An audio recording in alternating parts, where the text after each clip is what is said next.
একটা প্রশ্ন আপনাদের কাছে আসে, জামাত বলতে তো বোঝাচ্ছে খলিফাদের জামাত, তাই না? মুসলিম খলিফা এবং তার আন্ডারে যারা আছে, বা ইসলামী রাষ্ট্রের যারা জনগণ, তারা হলো জামাতবদ্ধ। যেমন সৌদি আরব ইসলামী রাষ্ট্র, সৌদি আরবের চেয়ে জনগণ আমাদের দেশে কম না বেশি? বেশি না? বেশি। কিন্তু এটাকে ইসলামী রাষ্ট্র, মুসলিম রাষ্ট্র, মুসলিম প্রধান রাষ্ট্র। কিন্তু সৌদি আরব কি? ইসলামী রাষ্ট্র। সেখানে শাসকের, ইসলামী শাসকের আন্ডারে সবাইকে থাকতে হবে, বের হওয়া যাবে না। এখন বাংলাদেশ তো মুসলিম রাষ্ট্র, ইসলামী রাষ্ট্র না। মুসলিম রাষ্ট্র, ইসলামী রাষ্ট্র না। আমির আছে এখানে? খলিফা আছে এখানে? নাই। তাহলে আপনারা কি করবেন? রাসূল সাল্লাল্লাহু আলাইহি ওয়াসাল্লাম বলে গেছেন, খেলাফত একাধারে থাকবে কত বছর? 30 বছর। তারপরে কি হবে? খেলাফত থাকবে না।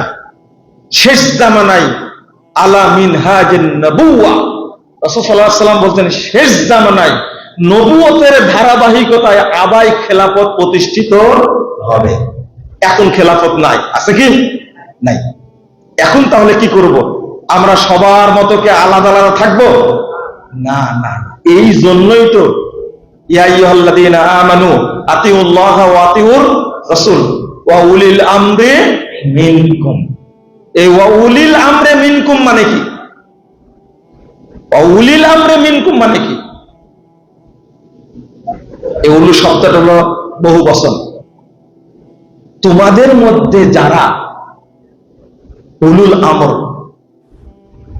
যখন খলিফা থাকবেন তখন এই আয়াতের অর্থ হল উমারা, আমিরগণ।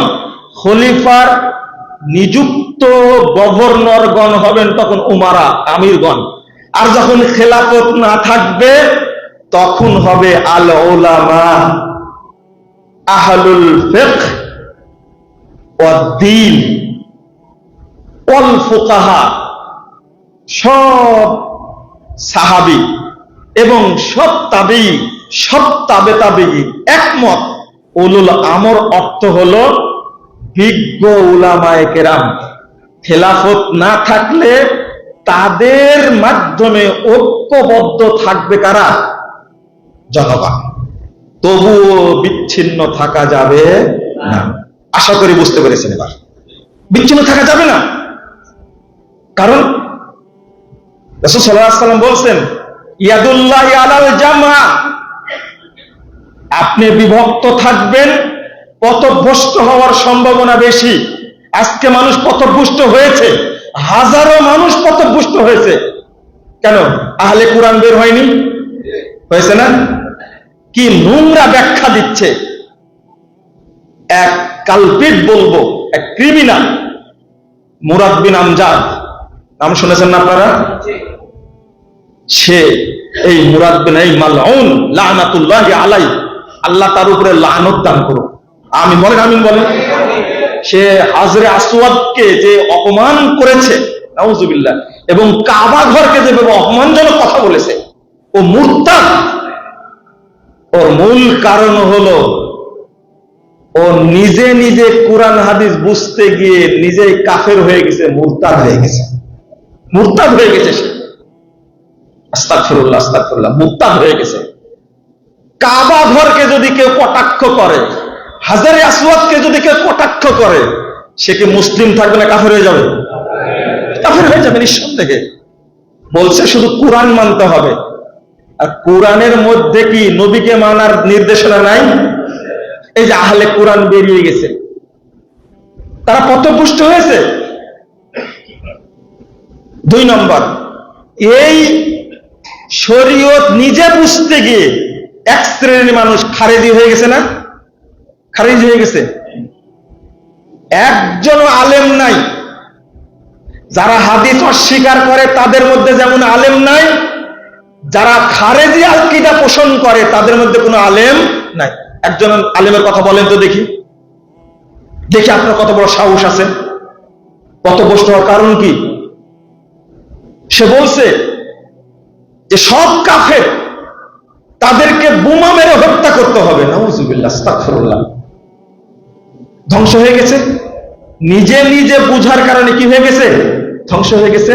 এই জন্য রাসূল সাল্লাল্লাহু আলাইহি ওয়াসাল্লাম বলছেন 2166 নম্বর হাদিস, 2166 নম্বর হাদিস তিরমিজির মধ্যে এসেছে, ইন্নাল্লাহা লা ইয়াজমাউ উম্মতি আলা দালালাহ, আমার উম্মতকে আল্লাহ কখনো ভ্রষ্টতার উপরে একমত হতে, জমা হতে দিবেন না। বলেন দায়িত্ব কে নিয়েছেন? আল্লাহ সুবহানাল্লাহি ওয়া বিহামদিহি। কখনো রাসূলের উম্মত যারা হবে, প্রকৃত যারা উম্মত হবে, তারা কখনো বাতিলের উপরে ঐক্যবদ্ধ হবে না। এই দায়িত্বটা কে নিয়েছেন? আল্লাহ। তাহলে কি কোনো সন্দেহ থাকলো?